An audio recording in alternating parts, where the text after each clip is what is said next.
नमस्कार, आप देख रहे हैं एनएमएफ न्यूज। आपके साथ मैं हूं नम्रता चौधरी। महाराष्ट्र में मराठी भाषा को लेकर जिस तरीके से राज ठाकरे की पार्टी ने विवाद खड़ा किया है ना, वो थमने का नाम ही नहीं ले रहा है।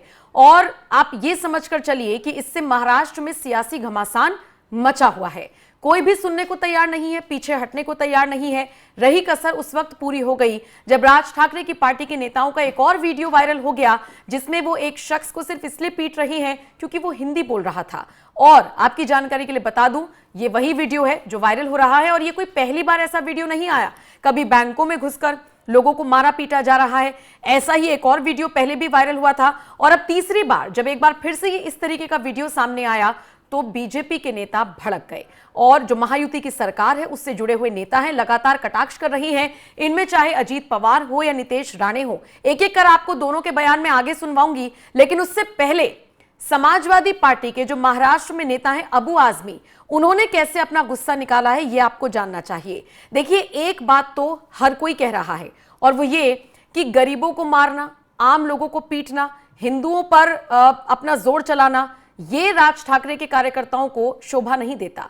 अगर दम है और सच में ही मराठी बुलवाने का इतना शौक है तो या तो बॉलीवुड सेलिब्रिटीज को पकड़िए जो हिंदी सिनेमा में काम करते हैं, आमिर खान को पकड़िए, अमिताभ बच्चन को पकड़िए। बाकायदा नीतीश राणे तो बॉलीवुड सेलिब्रिटीज के नाम ले रहे हैं।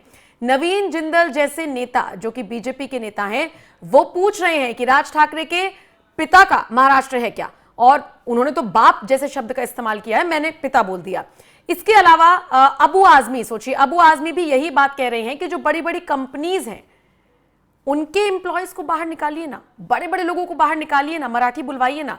वैसा आप नहीं कर पाएंगे तो फिर आम आदमी को आप परेशान क्यों कर रहे हैं। अबू आजमी ने क्या कुछ कहा है मैं आपको आगे बताऊंगी, लेकिन उससे पहले जरा नीतीश राणे का बयान सुनिए, वो क्या कुछ कह रहे हैं। मारा ही गया है ना, एक हिंदू को मारा गया है ना, एक हिंदू को मारा गया है, तो मुझे बोलना है कि इतनी हिम्मत जाके नल बाजार और मोहम्मद अली रोड में दिखाओ ना। वो जो दाढ़ी वाले और गोल टोपी वाले क्या मराठी में बात करते क्या, शुद्ध मराठी में बात करते क्या? उधर जाने की, उनको कान के नीचे बजाने की हिम्मत नहीं है। जावेद अख्तर क्या मराठी में बात करता है क्या? आमिर खान क्या मराठी में गाता है क्या? उधर उसके मुंह से मराठी निकालने की हिम्मत नहीं है। ये गरीब हिंदू को क्यों मारने की हिम्मत कर रहे हो? ये सरकार हिंदू ने बिठाई है, हिंदुत्व विचार की सरकार है, इसलिए इस तरह की कोई भी अगर कोई हिम्मत करेगा तो हमारी सरकार भी तीसरी आंख खोलेगी, इतना मैं कहना चाहता हूँ। हिंदू राष्ट्रामध्ये हिंदूंना फूट पडण्यासारखी आहे। आमच्या देशाला इस्लाम राष्ट्र बनवण्याचे हे षडयंत्र आहेत। अहो, आमच्या हिंदूंची जनसंख्या मुंबईमध्ये कमी करण्याचे प्रयत्न होत आहेत। लव्ह जिहाद, लँड जिहाद आणि ह्या सगळे नाटकं करून हिंदूंचं पलायन कसं होईल, हे सगळे प्रयत्न, त्याच्यामध्ये हिंदूंनाच मारण्याचे कार्यक्रम होत आहेत। मालवणीमध्ये जावा ना, ते काय सगळे एकदम शुद्ध मराठी बोलतात की काय? तिथे का नाही जाऊन मारत एक पण? हे जे कोण छाती ताणून बोलतायत ते, इस तरह से कोई दादागिरी हिंदू के ऊपर कोई करेगा तो हमारी सरकार कार्रवाई करेगी। आपने सुन लिया अजीत पवार क्या कुछ कह रहे हैं, मैं आपको आगे बताऊंगी, लेकिन उससे पहले फुल फ्रेम विजुअल्स चलाइए और देखिए राज ठाकरे की पार्टी के जो कार्यकर्ता हैं वो किस तरीके से लोगों को पकड़ पकड़ कर उनसे या तो उनकी हिंदी सुन रहे हैं, मराठी सुन रहे हैं और फिर इसी तरीके से उनको थप्पड़ जड़ रही हैं। अब इसी को लेकर अबू आजमी, जो कि समाजवादी पार्टी के महाराष्ट्र के अध्यक्ष भी हैं और विधायक भी हैं, अबू आजमी, उन्होंने नाराजगी जताई है और राज ठाकरे की पार्टी के द्वारा जिस तरीके से ये हिंसा की जा रही है इसे पूरी तरीके से गलत बताया है।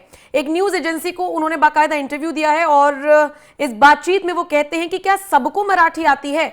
अगर मारना है तो जाओ बड़ी कॉर्पोरेट कंपनियों में जो पूरे देश में फैली हुई हैं, जिनके हेड ऑफिस यहां पर है, वहां जाकर बात करो, उन्हें जाकर मारो।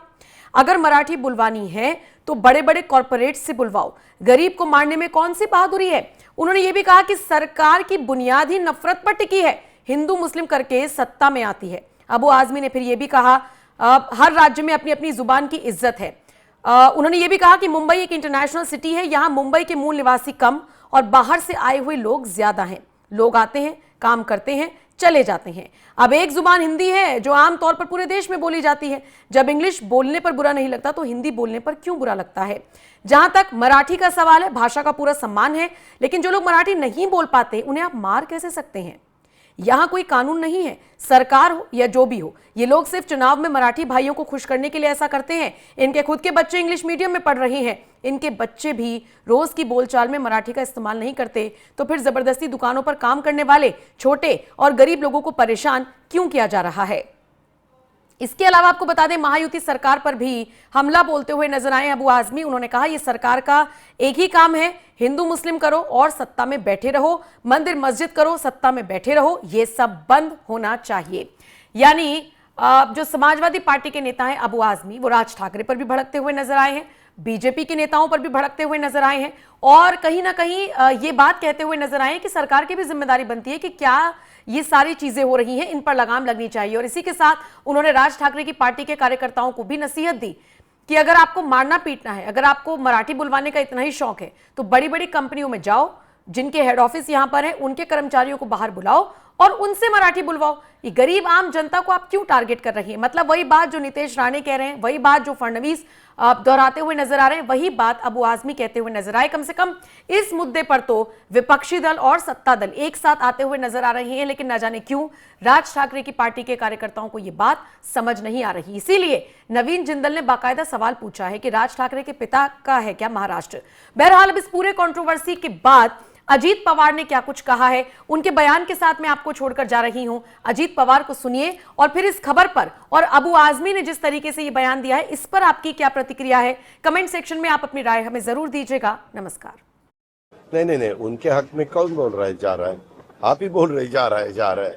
लोगों के मन में क्या है वो आपको क्या पता है? लोगों के मन में क्या है? आपको बच्चा है? आपका शादी हुई है? बच्चा है? कौन से स्कूल में जाता है? इंग्लिश मीडियम में, मराठी मीडियम में? सच बताना इंग्लिश में जाता है। जो वहाँ डिमांड कर रहे हैं ना, उनके भी बच्चे कौन से स्कूल में गए वो भी पूछो। क्या होता है, मेरे भी बच्चे दोनों भी इंग्लिश स्कूल में गए थे, मैं भी मान्य करता हूँ। क्या होता है, हर एक पिता हो या माता हो, डैडी जो भी उसके डैडी मम्मी रहते हैं, उनको अधिकार रहता है, या पापा आई रहती है, उनको अधिकार रहता है कि उनका बच्चा कौन से स्कूल में जाना चाहिए। मराठी तो महाराष्ट्र में जो रहते हैं उनको आनी ही चाहिए, उन्होंने लिखना भी चाहिए, उन्होंने बोलना भी चाहिए, उन्होंने पढ़ना भी चाहिए, वो तो आनी चाहिए। इसीलिए हमने मातृभाषा मराठी जो हमारी महाराष्ट्र की है, मैं पंतप्रधान नरेंद्र मोदी जी का बहुत आभारी हूँ, शुक्रगुजार हूँ कि उन्होंने बहुत सालों से हमारे महाराष्ट्र के लोगों की डिमांड थी कि इसको मराठी भाषा को अभिजात भाषा का दर्जा देना चाहिए, वो उन्होंने दिया। इतने साल किसी ने नहीं दिया, वो एक अच्छा काम हुआ है।